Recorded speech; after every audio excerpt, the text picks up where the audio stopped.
Hey, it's Ashley. If you haven't done so yet, subscribe to my channel. You know you want to. It's so easy. Just click below. Today on the Courageous Word podcast, I have Tess Hayes. Tess is the author of May You Shine, Love Letters to the Hurting, Healing, and Growing Heart, a book meant to bring comfort and inspiration to people of all ages and stages in life. Over the years, Tess has overcome heartbreak, growing pains, and other difficult moments life has thrown her way. Yet, she has found peace in learning to love herself, and she wants to help others love themselves as well. She strives to be a catalyst for connection, love, and compassion. I am here today with Tess. Tess just launched a fabulous book that I'm so excited to talk about, and she has so much experience and has just been someone that definitely exemplifies the term courageous worth. So I'm so excited for you to listen to her story, and how she's using her story. But before we get into that, you live in a very cold part of the United States, sometimes in Minneapolis. I live by the coast in North Carolina, and so we rarely see snow. And so I consider it a magical event when that happens. That's so funny. Do y'all have any snow on the ground right now? We have a little bit, yes. It's just so funny, the different perspectives though. If you're like, oh, it's magical, and I'm like, oh my gosh, get the snow out of here. Exactly. I'm over it. I know. I definitely feel like a kid when we get any around here, but I understand if I had to live with it every day and drive with it and shovel it, I'd have a very different perspective Yeah, of that. it's fun for about a week, and then I'm like, okay, sunshine. Yeah. Oh, and one fun fact I loved learning about you is that you were voted most or best dressed. Is that what it was in high school? Yes, I was voted best dressed in high school. I like laugh about it because I'm like, so I love to get like dressed up. That's I always have, always will. But I'm like, this past year with COVID and stuff, I'm like, I've been rocking the casual look, the like work from home leggings and sweatshirts. Yes. Like pretty sure there was a week where my boyfriend was like, how many days in a row have you worn those leggings and that sweatshirt? I'm like, none of your business. Exactly. I'm saving on water and But I love to get dressed up. Like when my book launched earlier this week, we went out to dinner because restaurants are open here now in Minneapolis. And my boyfriend's like, "Where do you want to go? Like, what do you want to do?" I'm like, "I don't care. I just want an excuse to get fancy, get dressed up." exactly. Was it a hard choice on what to wear? It was. I actually, yeah, I had to go through a couple different outfit changes, but found one. Yeah. Because it's like, it's one thing when you're getting dressed up regularly, but then we're like, okay, this is one of the few times that this is happening in a while. What's going to be the one I choose? Make it good. Yeah. And I know you said that you used to lay out your outfits. So now I have to ask, was this in hopes that you were going to get best dressed, or was that as a after effect of you getting best dressed? No, yeah, I definitely did not try and get best dressed. I don't know. I've always loved to like put outfits together Yeah. and up and stuff. So it was just a fun thing for me. I love it. I love it. Well, and I know that in regular times and non-COVID times, when I would put outfits together beforehand for the whole week, it would make my mornings less stressful. So you're ahead Yeah. of the ball in many ways. Oh my gosh, that's exactly it. Like the less things you can have to do in the morning, the better your day's gonna be. So lay it out ahead of time. Exactly. Exactly. Oh, well, I am just again so excited about your book. So please share what your book is titled, who it's for, and what's it about. Yeah, absolutely. So yeah, just is officially published as of this past Monday, and it's called May You Shine: Love Letters to the Hurting, Healing, and Growing Heart.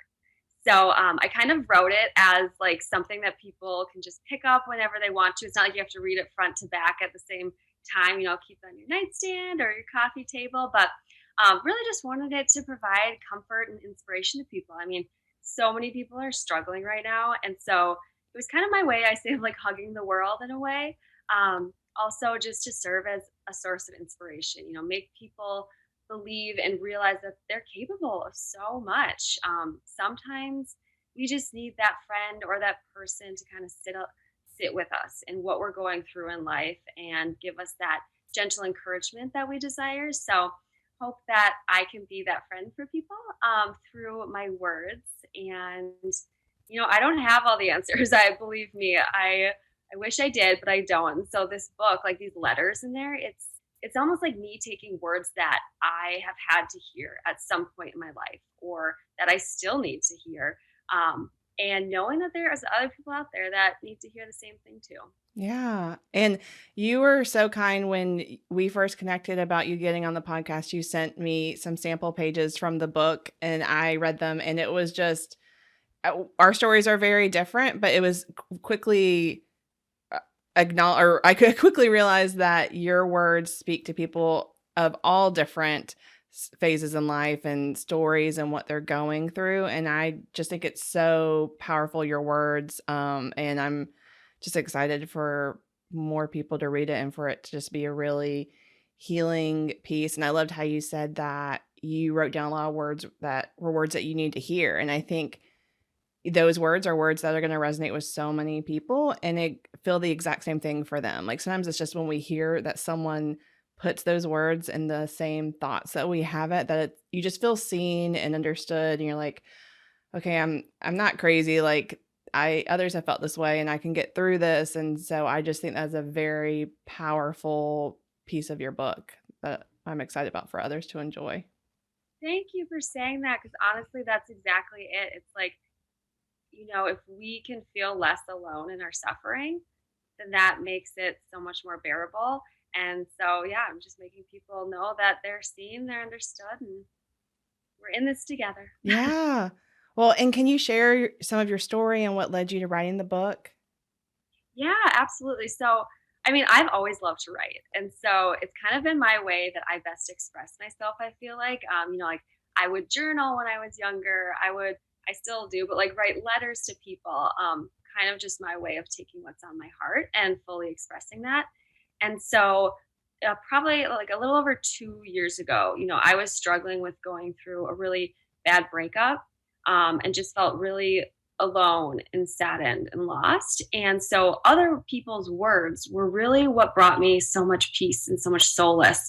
And so that's when I started to publish my own words, like put them out in the world, because it was kind of the first time that I realized my words could be my way to not only express myself, but to connect with other people. I could take what I already love to do so much and I could use it to help serve others. And so, I think that's a really beautiful space for people to be in, is when you're able to take what you love and use it to like help others. And so that really is my biggest hope with this book. And exactly like what you said earlier, is just that it can reach as many people as possible so that I'm able to help as many people as possible. Yeah, yeah. And and I know that you shared like so much with me in different ways about just the struggle with alcohol and everything and how that's, part of your story. What would you say like to someone listening right now who is questioning whether or not their relationship with alcohol is unhealthy? Like what are some questions you would maybe tell them to ask themselves to explore that? Yeah. I mean, that's a great question. I know that for me, I got really wrapped up in the whole alcoholic label. Like that's kind of what held me back from making a change, because I would look and I'm like, well, I don't think I'm an alcoholic. Like I haven't gotten a DUI. I'm not homeless under a bridge. I didn't like fit some of these check boxes of an alcoholic. And so that prevented me from making a change sooner. So I would encourage people to not ask yourself, am I an alcoholic? Instead asking, is this benefiting me? Is my drinking serving me? I know for me, some other questions that ran through my mind were like, is this helping me be my best self? And clearly the answer was no for me. And also too, I mean, I don't have kids right now, but there were times where I thought to myself, like, if my future kids, if I were to act this way in front of them, or they were to see me behaving in this way, I would feel so guilty. And I know that's something that a lot of people struggle with, that additional shame of like mom shame or dad shame of, not only did they put themselves through this drinking, but they put their kids through that as well. That's a real struggle. And so I would encourage people to say, how is this affecting not only me, but the other people in my life as well? And taking the time to listen to that voice inside of you. I think when you ask yourself these questions, sometimes it's an answer you don't want to hear. It's an answer that scares you.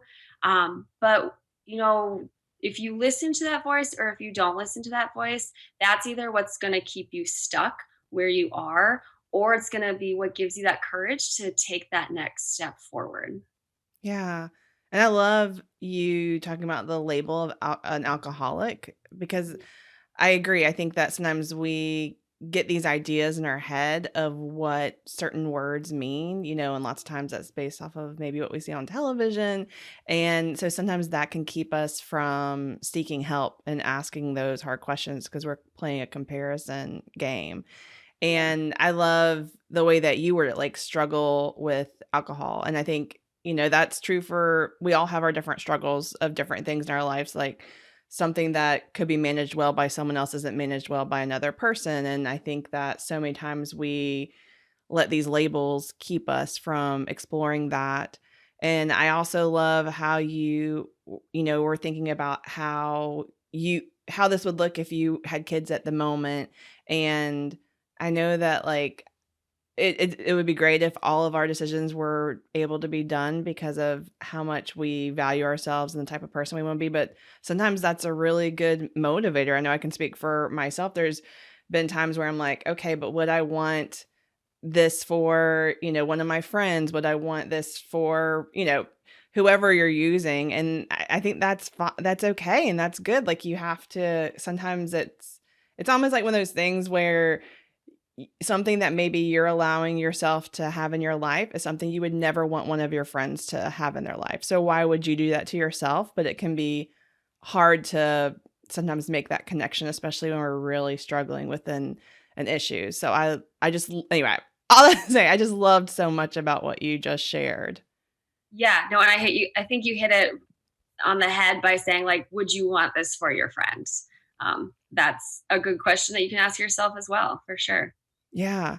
And so what led you to eventually breaking free from alcohol and having a choosing a sober life?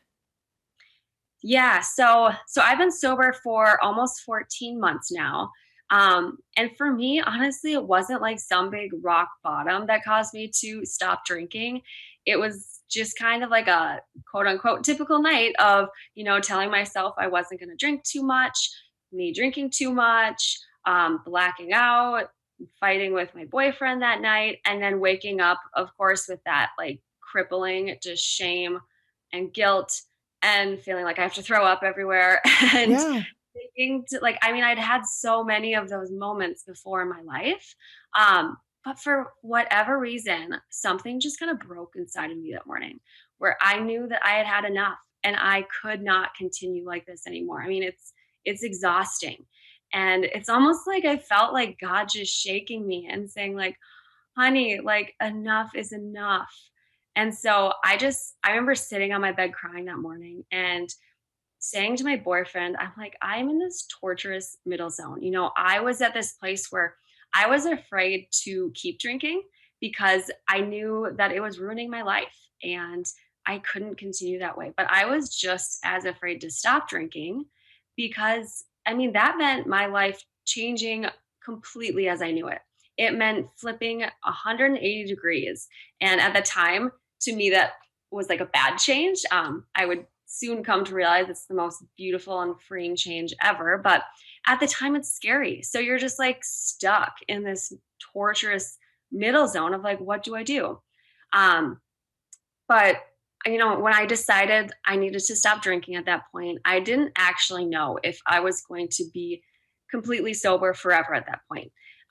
Actually, when I like first sat down with my boyfriend and told him my decision, I think I even like included in that explanation. I'm like, like in a few years, I'll probably be able to like have a drink or two, or like it's not like forever thing. Like I'll be able to be a normal drinker down the road, but like right now, this is what I need to do. And like it soon became very apparent that this was going to be a forever thing, and that's the decision I wanted to make. But you know, um, honestly, for me, like I had to be at a point where I was ready to stop drinking.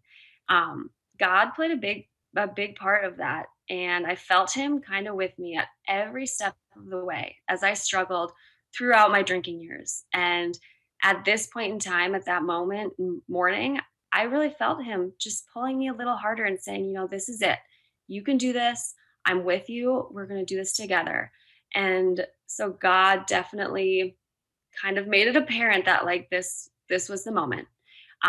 Also for me, so much of my 20s was focused on partying and drinking, and that's just how I socialized, and that's what I did to have fun, and my friends, that's how we connected. And so that's what I was used to. That's like all I knew from so much of my life. I was also in a really bad relationship earlier where my boyfriend at the time knew that I drank too much, but he made me feel like a bad person because of it. He would make me feel like I was just awful because of my drinking, and threatened to leave me or actually leaving me because of it. And so for me, I had to, grow out of that party lifestyle where I was starting to surround myself with people who were, those soul nourishing friends, those people that you want in your life, that are in your corner, that are healthy to be around. So I had done that. I also I started a relationship with a new boyfriend, my current boyfriend now, and he was able to, he acknowledged and knew that I drank too much, but he never made me feel like a bad person, and that was so key. He gave me grace and forgiveness and love as I kind of struggled through it. Um, and that was really crucial because you can't stop drinking for somebody else completely. Like that can be a motivator, absolutely, like we talked about before, but it can't be the sole reason you stop drinking. You have to stop drinking for yourself. And so I would really just challenge people to look at who they're surrounding themselves with, and finding people that A, are living that lifestyle you want to live, Mm. and B, who are going to be, hold you accountable for your actions, of course, but who are also going to love and support you along the way, I think is really important and a big part of how I got sober.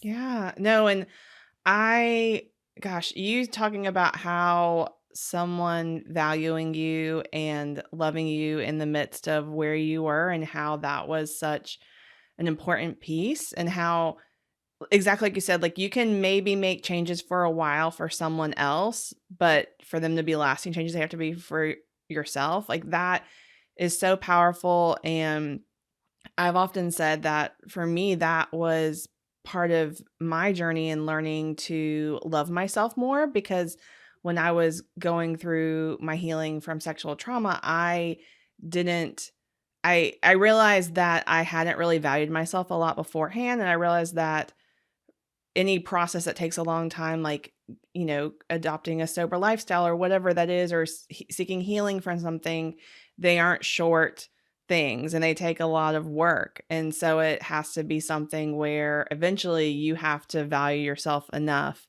and be willing to see this change or this progress in yourself enough that you have to truly love and value yourself. So I loved hearing that part of your story and realization and your journey. Yeah, absolutely. Yeah.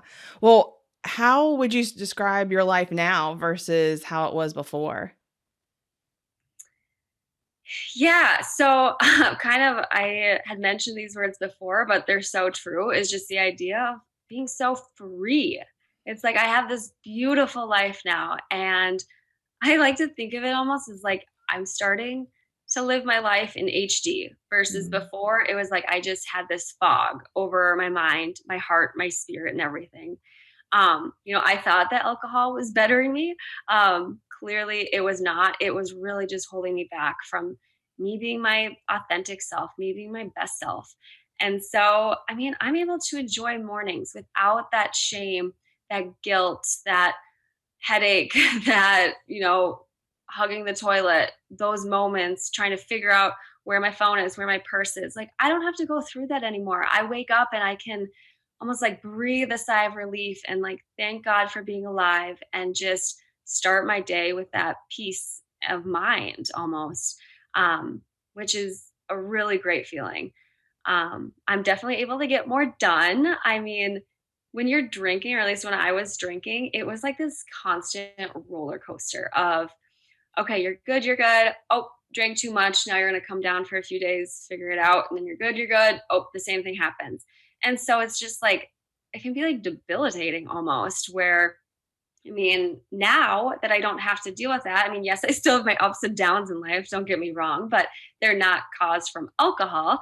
So, I mean, like, I don't think I would have even published a book. I really don't if I was still drinking. I just would not have had that focus and the ability to get as much done, to be honest with you.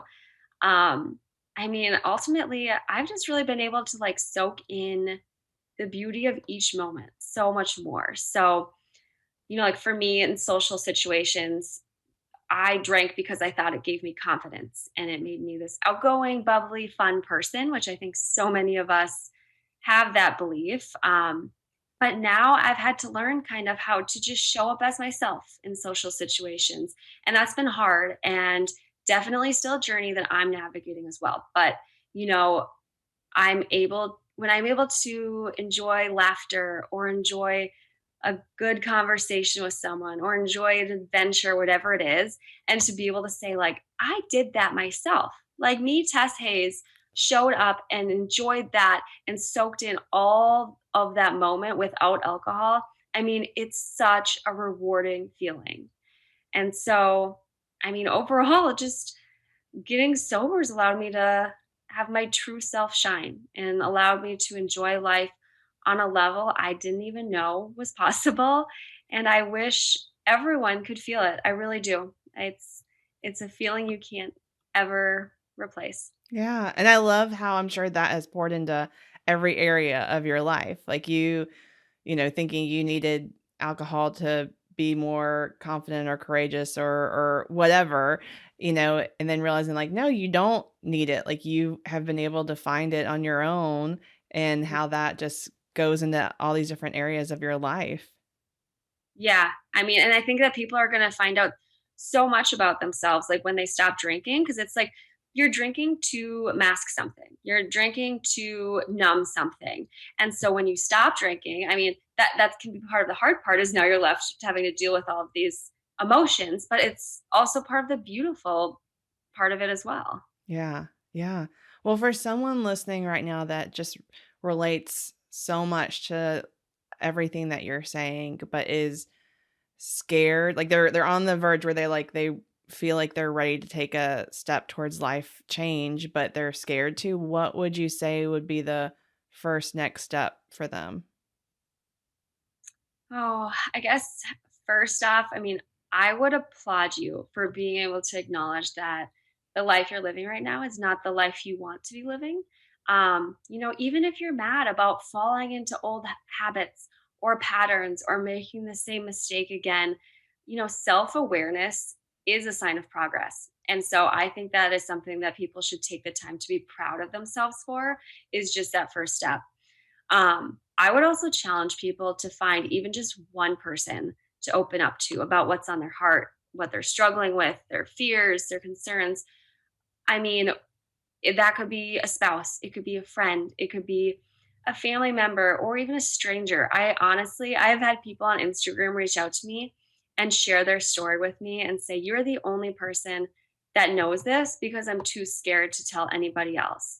And so, literally, it could be a stranger that you reach out to. I mean, honestly, reach out to me. I would love to be a listening ear for you and to be there for you along your journey. But, it's when we allow this deep, dark secret of ours to breathe out in the open, even if it's just to one person, then it doesn't hold as much power over us. I think so many of us struggle in silence. And I know for me, like, I didn't do this. I kind of kept everything inside of me. I mean, my boyfriend knew, but like not to the extent. Like, I didn't share all of my feelings and struggles and everything with him. And I know that because of that, I was like held captive in my pain for much longer than I needed to be. So I think, we're so afraid of judgment. People, they're not going to want to be in our lives, or they're going to label us, or they're going to talk about us, or whatever it is. But one thing I've learned since I stopped drinking and like started to like share my story out with people is that there are so many people out there in my exact same shoes, in your exact same shoes. There are millions of people who are struggling with drinking, but like most of them won't actually speak up about it. And it's because of that fear. So really just encourage you to find just one person to kind of start opening up to about that. Um, Another thing I would say is the internet. I mean, the internet is your friend when it comes to drinking, stopping drinking, whatever it is. There's Instagram accounts, there's Facebook pages. It's almost like this safe space where, you don't have to like go out on a mountaintop and yell for everyone to hear what you're struggling with. Yet it allows you to still connect with people. You can get inspired from afar from people who have gone through the same thing as you. You can listen or read about people's stories and think, oh my gosh, me too. Like I have gone through that same thing. You can get resources, you can get advice, you can get encouragement, whatever it is. So definitely, and if anyone wants to like know some good Instagram accounts or whatever, feel free to reach out to me because I can definitely send some your way. But I would definitely encourage you to look there as well. Um, and also just some introspection. I think that when you take time to ask yourself, why am I drinking? Why am I afraid to stop drinking? Why can't I open up to anyone about this? Like ask yourself the why? And you're gonna uncover parts of you that are just crying out to be loved, really. They are just crying out to be accepted. And you can give that to yourself. You can allow yourself to start to heal and to start that journey, but being gentle with yourself along the way as well. Um, I mean, believe me, I did not. I know I like in my story, I said I woke up one morning and decided to not drink, but like it was a journey. It was 10 years of struggle and having those same experiences night after morning, whatever it is. And so, making sure to give yourself that grace, give yourself that self compassion. And like we talked about earlier together, just like speaking to yourself like you'd speak to your friend. Um, that's what we need. We don't need to be so hard on ourselves, I think, for sure. And just taking it a day at a time. Yeah. For me, I was like so overwhelmed thinking about forever. I was like, you mean like I'm not gonna drink till I die? Like forever, forever? And it was so overwhelming to me. So I couldn't think of it that way. Cause I think, if you do, you're gonna stop before you even start. And so just taking it like hour by hour, day by day, week by week, and those will start to add on top of each other. Mm. If you would have told me I'm going to be 14 months sober a year, 2 years ago, I would have thought you were crazy. But I just have taken it day by day. So I think that's what everyone needs to do as well. Yeah. No, that's awesome, and just congratulations to all the hard work that you have done and kept taking all those steps over and over and laying that foundation that has brought you to where you are today. Thank you. Yeah. And again, so much of your book, I think, is about helping people value themselves. What is a mindset that the person listening right now could apply to learn to love themselves more? Mm. Yeah, I mean, I think we're all in need of more love. We could all learn to love ourselves a little more or a lot more. Something I've enjoyed doing, and I think that can help other people a lot, is visualize your 7-year-old self or your Mm, 5-year-old self or whatever it is. And what does that little girl or that little boy need? What do they need to be told? How do they need to be treated? And then realizing, like taking a step back, realizing that little girl or that little boy, that's still you right now. And so taking the time to give yourself all of that, all of the acceptance, the approval, the love, the kindness, whatever it is that you're seeking, give that to yourself. Um, I think that, as I mentioned before, like the idea that we're just so hard on ourselves and we speak so poorly to ourselves. Um, but learning to just be a little bit more gentle with our hearts, with our thoughts, with our feelings. And all of that's really going to help you love yourself more. Yeah. Oh, well, I think that everyone after listening to this episode is going to want to buy your book, connect with you. Oh, So, where can they get your book and where can they find you online? yeah, so you can Barnes and Noble, the best place to buy it is Amazon. So I'd say go there. It's on a couple other online retailers as well, like Barnes and Noble and stuff. So go to Amazon, and then also you can follow me on Instagram, Tess_Hayes. And then my website, you can also check that out and reach out to me on there at www.tesshayes.com. Perfect. And I'll be including all those links to your book, to Instagram, your website, and the show Oh, notes so people can easily just click and connect with you. yeah. And I mean, I love to connect with people. So reach out. Yeah. Oh, well, and for 2 final questions, I love to ask people, number 1, and exactly what you were kinda just saying, how the way that we talk to ourselves typically is just not hasn't been great over the years. I think that we all struggle with this. And so one of the questions I love to ask people is, what is your favorite quality about yourself? Just to keep more positive thoughts coming in. Yeah. I think for me, so I would say my sensitivity. And it's funny because I used to hate this part of myself. I thought it was like a not good quality just because when you think of like sensitivity, I'm like, okay, it makes me get my feelings hurt, or I take things personally, or I cry a lot. But over the years, like I've come to realize there's such a beautiful aspect to my sensitivity as well. I mean, it gives me my compassion. It allows me to empathize with people and listen. It gives me that desire to want to help people, to want to be there with people. And so definitely trying to like always embody those positive parts of it in my life. Oh, yes. And then last question, if you had a magical megaphone that you could use one time to say one sentence to everyone in the whole world, what would it be? Um, well, I would love to say a million different I know. things. I'll just stick to your rules of one. Um, Honestly, I would keep it simple. I really would. There's a quote of mine I love that says, "Be kind to everyone, for everyone you meet is fighting a battle you know nothing about." Mm, And so for me, it's so important during these times of what's going on in our world too, but just it's not up to us to judge. It's not up to us to criticize. Like our only job on this earth is to love one another, and that's it. So by being kind, we're doing just that. yeah, I love it. Oh, well, thank you so much for being on the show. This has just been so rich and wonderful. And thank you for being so open and vulnerable with everyone listening.